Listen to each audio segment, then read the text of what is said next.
எல்லோருக்கும் இனிய காலை வணக்கம்.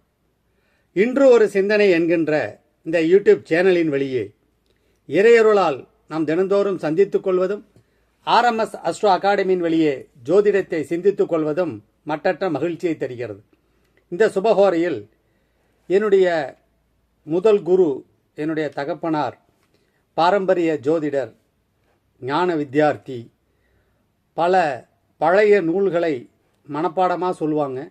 ஒரு ஜாதகத்துக்கு ஒரு 10 அல்லது 20 பாடல்களை அருவி போல சொல்லி விளக்கமும் சொல்வார். அவர் என்னுடைய முதல் குருநாதர். இரண்டாவது குருநாதர் என்னுடைய குருநாதர் கரூர் உயர்திர நாகராஜ பிரியன் ஐயா. அவங்க இன்று வரைக்கும் விதிகளையும் விதி விலக்குகளையும் சொல்லித் தருகிறார். மூன்றாவது குருநாதர் உயர்திரு கொடிக்கம்பம் ஜோடர் எஸ்பி சோமசுந்தரம் ஐயா அவர்கள்.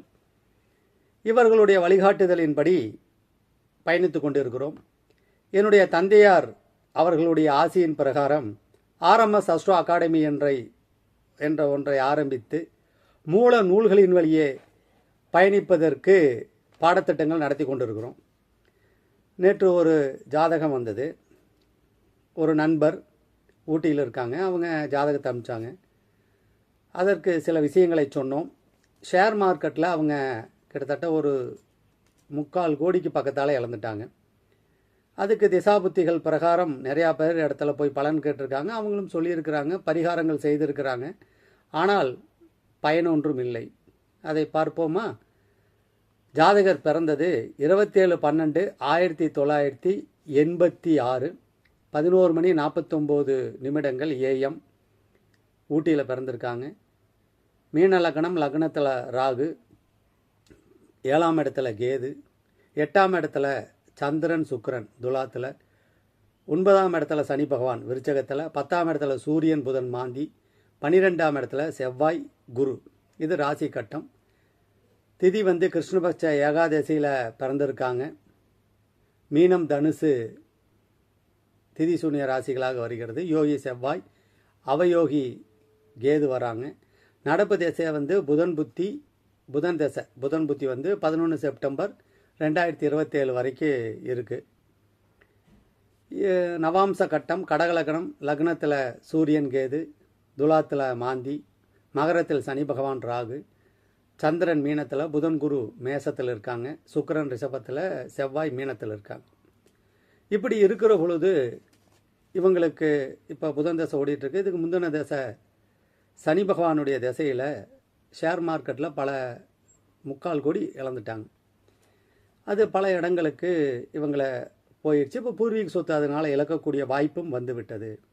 அப்போ முதல்ல ஒருத்தருக்கு சுய தொழில் செய்யலாமா? அது எந்த தொழிலாக இருந்தாலும் சரி, சுய தொழில் செய்யலாமா வேண்டாமா? அதுக்கு ஒரு பாடல் சுகர் நாடியில் இருக்குது. பாரினில் பரிசித்து மண்ணாய் கேளாய், பத்தாதி ஜென்மாதி பலமாய் கூடில் 1:10 சம்பந்த வரணும். நேர்நிலை சுயார்ஜிதங்கள் பிதுர் பூர்வீகம், நிலையாக ஜீவன அதிகாரம் சுகங்களும் உண்டு அப்படின்னு பாடல். அப்போ இந்த பாடலுக்கு என்ன விதி? லக்னாதிபதியும் 10ஆம் அதிபதியும் வலுவாக கூடியிருந்தால் அவர்கள் திசாபுத்தி காலங்களில் சொந்த தொழில் செய்யலாம். 10ஆம் அதிபதி 6, 8, 12 மறைந்தால் சுயதொழில் என்னாலும் செய்யக்கூடாது. அடிமை ஜீவனம்தான் செய்ய வேண்டும். இவருக்கு பாருங்க, லக்னாதிபதியும் குரு பகவான், 10ஆம் அதிபதியும் குரு பகவான், அவர் போய் 12ல் மறைகிறார். அதுக்கு ஒரு பாடல் நவீன ஜோதிட சிந்தாமணியில், 10னுக்குரிய கோல் போய் பதுங்கிட ஈராரெட்டில். 10ஆம் அதிபதி ஈராறு அப்படின்னா 12, 8ஆம் இடத்துல மறைந்தால் சத்தியத்தோடு நீதி சமதர்ம நோக்காய் பாரில் நித்தியம் உழைத்த போதும் நிரம்பிடும் பலனை மாற்றார் பற்றிய சுகிப்பர் அன்னோர் பரிதறிவித்து உழல்வர் மாதேங்கிறார். அப்போ 10ஆம் அதிபதி மறைந்தால் பலவீனமானால் அவர்கள் சுயதொழில் செய்யக்கூடாது.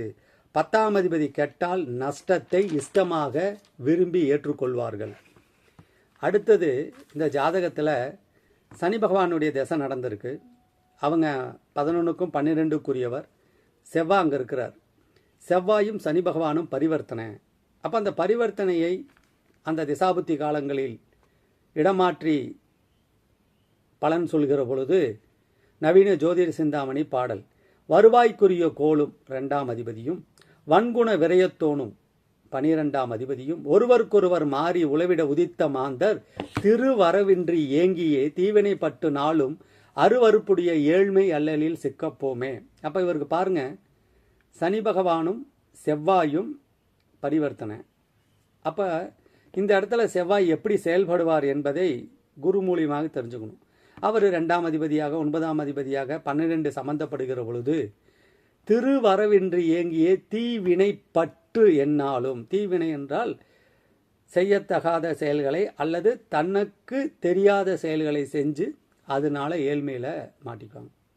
இதில் மிக முக்கியமான இன்னொரு விஷயம் என்னன்னு கேட்டிங்கன்னா, சந்திரனுக்கு 2ல் சனி பகவான் இருக்க அந்த சனி திசை நடந்து கொண்டு இருக்கிற பொழுது ஜாதக அலங்கார பாடலை நாம் நினைவில் வைத்து கொள்ள வேண்டும். சோமனார் தனக்கு 2ல் சனியூரில் சுனபா யோகம், தாமிதமா முன் தந்தையர் தனங்கள் இல்லை, காமுரு சிறுவன் தானும் காசினில் அரசனாகி தரமிகு தனங்கள் தேடி தகுதி பெற்றிடுவன் தானே. அப்போ சனி பகவானுக்கு முன்னாடி சந்திரன், இப்படி எடுத்துக்கங்க. சந்திரனுக்கு 2ல் சனி பகவான் இருந்து அந்த திசா நடந்தால், அவருக்கு வீடு கொடுத்தவர் மறைந்தால் சொத்துக்கள் அழியும். இவங்களுக்கு இப்போ ஏற்பட்ட கடனால அப்பா முன்னோர் வழி சொத்தை அவங்க இழக்கக்கூடிய ஒரு சூழ்நிலை வந்திருக்கு. ஜோதிட நாடி அப்படிங்கிற ஒரு நூல் 101வது பாடல், முன்னான்களே குருவும் மோகமுடன் இருக்க, முன்னான்குனா 12, முன்னான்களே குருவும் மோகமுடன் இருக்க மன்னர்களால் தண்டமிகு வந்திடும் அப்படின்னு 4 வரி பாடல். நம்ம முதல் 2 வரி எடுத்துக்கலாம். லக்னாதிபதியும் 10ஆம் அதிபதியான குரு பகவான் 12ல் இருந்து, அது சனி பகவானுடைய வீடு, சனி திசையின் பொழுது இவர் வாங்கின கடனால இப்போ அரசுனால கோர்ட்டு கேஸுன்னு வராரு. அது மன்னர்களால் தண்டம்னு சொல்லலாம், இல்லை கோர்ட்டு வழக்கு கேஸுன்னு நம்ம சொல்லிக்கலாம். அடுத்தது ஜாதக பாரிஜாதம் பாடல், லக்னநாதன் 6 ஈராறு 8ல் இருக்க, லக்னாதிபதி 6 8 12ல் இருக்க, மிக்கமாம் பாவர் கூடி மிகு நோக்க, பாவர் கூடணும். அப்போ பரிவர்த்தனையை போட்டிங்கன்னா சனி பகவான் அங்கே போயிடுவார். லக்னநாதன் 6 ஈராறு 8ல் இருக்க, மிக்கமாம் பாவர் கூடி மிகு நோக்க, ராசிநாதன் ஒக்கவே வக்கரமாகி உடன் நீசமா அஸ்தமனமாகவே தரித்திரனாகி வயதும் குறைவன் தானே அப்படிங்கிறாங்க. அப்போ லக்னநாதன் பலம் இழக்கிற பொழுது ராசிநாதனை பார்க்க சொல்கிறாங்க. அந்த ராசியும் லக்னத்துக்கு சஷ்டாஷ்டமாக வருது. சந்திரனும் 8ல் இருக்கிறாரு, அந்த வீட்டதிபதியும் 8ல் இருக்கிறார். எனவே மூலநூல் சுருதிகளின்படி ஜாதக கட்டங்கள் அமைந்து திசாபத்தியும் நடைமுறைக்கு வந்து விட்டால், கோச்சாரமும் கை கொடுத்து விட்டால், சுருதிகள் என்ன சொல்லியுள்ளதோ அது நடந்தே தீரும். இதுக்கு என்ன சார் பரிகாரம் அப்படின்னு கேட்டிங்கன்னா, இது மாதிரி காலகட்டத்தில் சுயதொழில் செய்யக்கூடாது. நண்பர்கள் பேச்சை கேட்டு ஷேர் மார்க்கெட்டு அல்லது சீட்டு போடுறது இதெல்லாம் நடத்தக்கூடாது. பொதுவாகவே குரு பகவான் 6 8 12ல் இருந்தால், வக்கரமானால், அஸ்தங்கமானால், நீசமானால், நவாம்சத்தில் பலமில்லாமல் இருந்தால், 6 8 12ஆம் அதிபதிகளுடன் தொடர்பு பெற்றிருந்தால், சனி பகவான் சாரத்தில் இருந்தாலும் அவர்கள் சீட்டு போடுவது, இது மாதிரி ஷேர் மார்க்கெட்டில் ஈடுபடுவது, லாட்ரி சீட்டு ஏலம் விடுவது, இது மாதிரி விஷயங்களில் செயல்படக்கூடாது. ராகு பகவான் தான் ஷேர் மார்க்கெட்டுக்கு அதிபதி. ஏன் இவர் ஷேர் மார்க்கெட்டில் போய் இழந்தார் அப்படின்னு கேட்டிங்கன்னா, இவருக்கு பாருங்கள், நவாம்சத்தில் சனி பகவானும் ராகு பகவானும் மகரத்தில் சேர்ந்துருக்கிறாங்க. சேர்ந்திருந்தாலும் அவர்கள் தீய பலனை முழுவதுமாக அள்ளி தந்து விட்டார்கள்.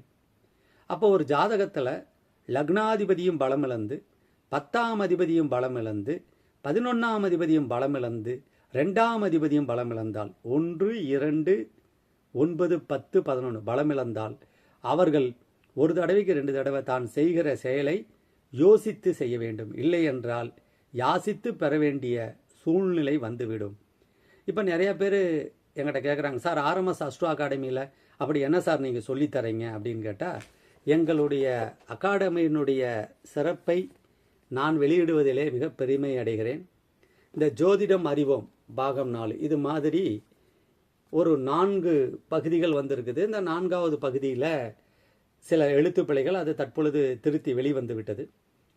பாகம் 1 அடிப்படை ஜோதிடம், பாகம் 2 கோள்கள் 108 பாதத்தில் இருந்தால் என்ன பலன், அதிலே கோள்கள் தரும் நோய்கள், 3வது பாகம் கோள்களின் இணைவு பலன்கள், 4வது பாகம் நவரச ஜோதிட சுருதிகள், ஜோதிட நாடி, என்னுடைய குருநாதர் உயர்தர் எஸ்பி சோமசுந்தரம் ஐயா அவர்களுடைய நூலிலிருந்து அவருடைய அனுமதியின் பெயரில் எடுத்தாண்ட அனுபவங்கள் அரங்கேறினும் ஜோதிட சுரங்கம் அப்படிங்கிற அந்த புக்கு.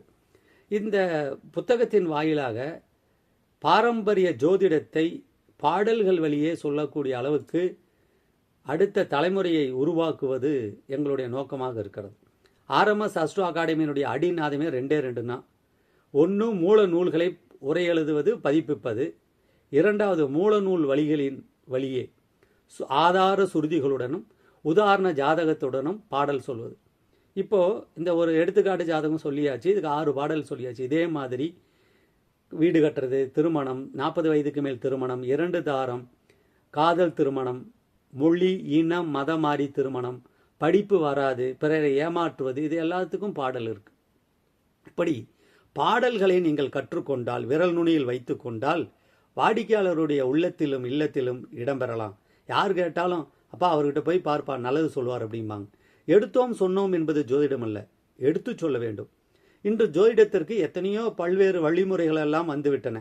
ஒரு நாளில், ஒரு இரவில், ஒரு வாரத்தில், 10 நாளில், 15 நாளில், 1 மாதத்தில், 6 மாதத்தில், ஓராண்டில், இப்படி நிறைய பாடத்திட்டங்கள் எல்லாம் வந்துடுச்சு. பார்த்தோன்னே ஜாதகம் சொல்கிற அளவுக்குலாம் இன்னைக்கு மிகவும் சுவாரஸ்யமான விஷயங்கள்லாம் ஜாதகத்தில் வந்துருச்சு. என் நண்பர் ஒருத்தர் வந்தார். அவர் 2 நாளைக்கு முன்னாடி வந்தப்போ, அவர் ஜோதிடர், இப்போ படிச்சுட்டு இருக்காங்க. அவர் பலன் சொன்னதை என்கிட்ட சொன்னார். அவர்கிட்ட ஒருத்தர் ஜாதகம் பார்க்க வரப்போ அவர் சொன்னாராம், சார் அவங்க வீட்டில் மிருகசீர்ஷ நட்சத்திரம் இருக்கிறத நான் கரெக்டாக சொல்லிட்டேங்க சார் அப்படின்னாரு. எப்படின்னு நான் கேட்டேன், ரொம்ப ஆச்சரியமா. ஜாதகம் பார்த்தீங்களா? ஜாதகம் பார்க்காமையே நான் சொல்லிட்டேங்க சார், அவர் வந்து உட்காந்த உடனே நான் சொல்லிட்டேன். எப்படி சொன்னீங்கன்னு நான் கேட்டேன். மிக்சி இருக்குல்ல, உங்கள் வீட்டில் மிக்சி இருந்தால் மிருகசீர்ஷ நட்சத்திரம் இருக்குல்ல அப்படின்னாரு. அது எனக்கு ரொம்ப ஆச்சரியமாகவும் இருந்தது, சுவையாகவும் இருந்தது. இது மாதிரி அற்புதமான ஆராய்ச்சி கண்டுபிடிப்புகள்லாம் ஜோதிடத்தில் நிறையா வருவது வரவேற்கத்தக்கது தான், போற்றத்தக்கது தான். இதில் ஒன்றும் தவறு இல்லை. ஆனால் ஆர்எம்எஸ் அஸ்ட்ரோ அகாடமி சுருதிகளின் வழியே பயணிக்கிறது, விதிகளின் வழியே பயணிக்கிறது. ஒரு விதி, ஒரு சுருதி, இப்படி தான் எங்கள் பாடத்திட்டம் இருக்குது. இதுதான் எங்களுடைய நூல் அமைப்பு, நூல் வடிவம். இந்த நூல் கிட்டத்தட்ட முதல்ல 100 பிரதிகள் அடித்தோம். தமிழகம் எங்கும் போயிருக்கு. இதில் பிழைகள் இருக்குது. அதுக்கு என்னுடைய மனமார்ந்த ஒரு வருத்தத்தை இங்கே பதிவு செய்கிறேன். அது காரணம், எனக்கு கடந்த 6 மாதமாக உத்தியோக பிராப்தி இல்லை. அது சில சங்கடங்கள், நம்ம ப்ரூஃப் பார்க்கறதில்ல. அது நிறைவாக இறையொருளால் முடிந்தது. தெளிவான பிரதிகள் இது அடுத்தது பிரிண்ட் ஆகிட்டு இருக்கு. 1-2 பிழைகள், அது அடுத்தட வராது. இனி வரக்கூடிய என்னுடைய எந்த புத்தகத்திலும் ஒரு தடவைக்கு 2 தடவை அதை ஜெராக்ஸ் போட்டு பிரிண்ட் அவுட் எடுத்துகிட்டு என்னுடைய குருநாதர்களிடத்தில், உயர்தர கரூர் நாகராஜ பிரியன் ஐயா அவர்களிடத்தில் காட்டிட்டு, விருப்பம் இருக்கிற என்னுடைய நண்பர்களிடத்திலும், மற்ற ஆலோசனை தர விருப்பமுள்ள அன்பர்களிடத்திலும் அதை காட்டி சரி செய்து கொள்ளலாம். கவலைப்பட வேண்டாம். இப்படி புத்தகத்துடன் பயணிக்கிற பொழுது, இது 400 பாடல் கொண்ட ஒரு பிரதி. என்னுடைய புத்தகம் இப்படி தான் இருக்கும். இதில் பாடம் நடத்துகிற பொழுது துணை விதிகள் இந்த அமைப்பில் நாங்கள் சொல்லித்தரோம். நீங்கள் இதை அப்படியே எழுதி கொள்ளலாம். இது மாதிரி தான் இருக்கும். ஒரு விதிகளை ஒரு பாடல், இந்த பாடலை எப்படி புரிந்து கொள்வது என்கிற மாதிரி தான் என்னுடைய வகுப்பு இருக்கும். தந்தையார் சொல்லி கொடுத்ததை ஒளிமறைவு இல்லாமல் உள்ளத்தில் இருக்கிறதை உள்ளபடி கந்தன் அருளால் சொல்வதற்குத்தான் ஆர்எம்எஸ் அஸ்ட்ரோ அகாடமி நாங்கள் ஆரம்பிச்சிருக்கிறோம். வாருங்கள், பயிலுங்கள், வெல்லுங்கள். ஜோதிட மூல நூல்கள் குப்பை என்று சொல்கிற ஜோதிட பெருமகனார்கள் எல்லாம் இருக்கிறார்கள். அவர்களுக்கு இறைவன் அருள் புரியட்டும், அதில் ஒன்றும் தவறு இல்லை. அது அவர்களுடைய பாணி. நாம் குறை சொல்வதற்காக வரவில்லை. இருட்டை சபிப்பதை விட ஒரு மெழுகுவர்த்தி ஏற்றி வைப்பது மேல் என்பது மேல்நாட்டார் பழமொழி. அந்த பழமொழியை எங்கள் தந்தையார் எனக்கு அடிக்கடி நினைவூட்டுவாங்க. யாரையும் குறை சொல்லக்கூடாது, எந்த இதையும் சொல்லிட்டு. எங்கள் ஆர்எம்எஸ் அஸ்ட்ரோ அகாடமியில் விதிகள் வச்சுருக்கிறோம், 10 விதி. முதலில் எந்த ஆசிரியர்களையும், போதனா முறைகளையும், வகுப்பையும் குறை சொல்லக்கூடாது. அதுதான் எங்களுடைய முதல் விதியே. அவங்கவுங்க ஆசிரியர்கள் அவங்களுக்கு தெய்வம்தான், இல்லைங்களா? அவங்கவுங்க அம்மா அவங்களுக்கு தெய்வம்தான்.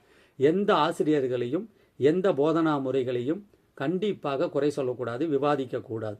2வது, மரணம் பற்றி சொல்லக்கூடாது. எடுத்தடுப்பிலே அம்மா செத்துருவாங்க, அப்பா செத்துருவாங்க, தங்கச்சி செத்துருவாங்க, இதெல்லாம் எங்கள் இதில் இருக்காது. அது எப்படி சொல்லுவோன்னா, சார் இந்த காலகட்டங்கள் கவனமாக இருங்க அப்படி. 3வது, குழந்தை பிறப்பை பற்றி ரொம்ப டீப்பாலாம் சொல்ல மாட்டோம். சார் குழந்தை பிறப்பு தாமதமாகவும் கோள்கள் சாதகமாக இல்லை, அவ்வளோதான். அதே மாதிரி வேண்டாத விஷயங்கள், பிறரை குறை கூறுவது, கேலி செய்வது, துர்பலனை அள்ளி சொல்வது, மரணத்தை சொல்லி அவங்கள பீதி அடைய செய்வது, கண்ணீர் வர, இதெல்லாம் எதுவுமே இருக்காது. இதுதான் எங்கள் தந்தையாருடைய சொல்லிக் கொடுத்தது. குறிப்பாக பெண்கள் சார்ந்த விஷயங்கள் எங்கள் RMS அஸ்ட்ரோ அகாடமியில் எப்பொழுதும் பேசப்பட மாட்டாது, எப்பொழுதும் சொல்லித்தரப்பட மாட்டாது.